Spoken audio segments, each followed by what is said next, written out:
Well, my brother and I set off to build the PLL probably 2.5 years ago. Our first attempt, though, was to go through the former league, which is called Major League Lacrosse, and we went into an effort to buy up all the teams and roll them up, essentially, then roll out this tour-based model for the reasons we think it's going to work.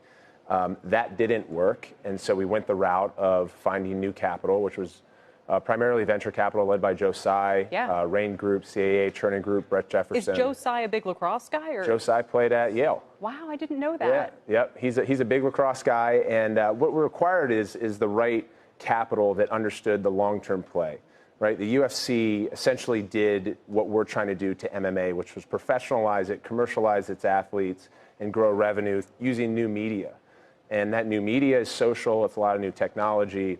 And so what we're doing is we built out a plan to essentially hack growth via attention and media, and then also put on great events. And our events are at premium venues, and we bring all 6 of our teams into one market at a time. So it's a little bit of a NASCAR approach. Sure. And so this will take place in 14 tour weekends, 13 major cities, culminating in a September 21st championship in Philadelphia. To me, it makes a lot of sense as a festival model. I am curious about the TV side of it. You're partnering with NBC, as I understand.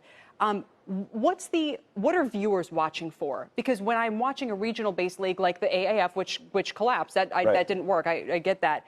But in your case, it's more athlete-driven. Is that right? Do you think that's going to get the TV audience sort of stuck?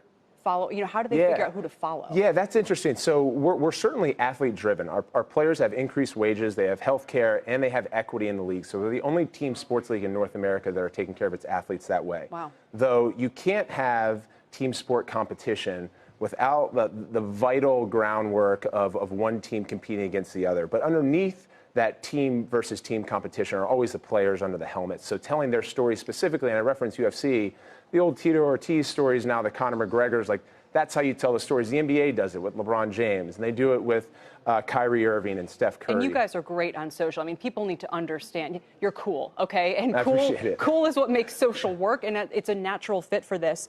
How do you get the kids there? Because a lot of them are playing lacrosse every weekend. They don't have the time. Yeah, you have to have a really strong inside and outside sales team. You have to know how to go directly to the consumer, go directly to businesses, whether it's corporate or whether it's a lot of the youth leagues that are playing this summer. We think that the tour-based model, being able to offer 2 games on a Saturday and 1 on a Sunday, can also offset some of the existing competition. So if a family has an obligation on a Saturday, they can come to the Sunday game. We also think that, as you had mentioned, the NBC partnership, it's table stakes to have a live broadcast on a Premier network. And 19 games are live on NBC or NBC Sports, and then 19 games are live on NBC Sports Gold. So this weekend, our 4 o'clock game is on NBC Sports, and then on Sunday, our game is on NBC main network at 2 o'clock, and then the 1 o'clock game on Saturday is NBC Gold. And you said you're going to be looking at betting in the future and so much more. And I wonder, can the current Major League Lacrosse League survive? I mean, you took all the best players. This is really a high-stakes effort. Yeah, it's definitely high stakes. And in the near term, what we've seen is a huge spike in viewership and attention to professional lacrosse because there's 2 existing leagues competing. But like you said, we have 160 of the best players in the world, major distribution deal, and we play at world-class venues. I think those are the 3 things that really drive pro sports.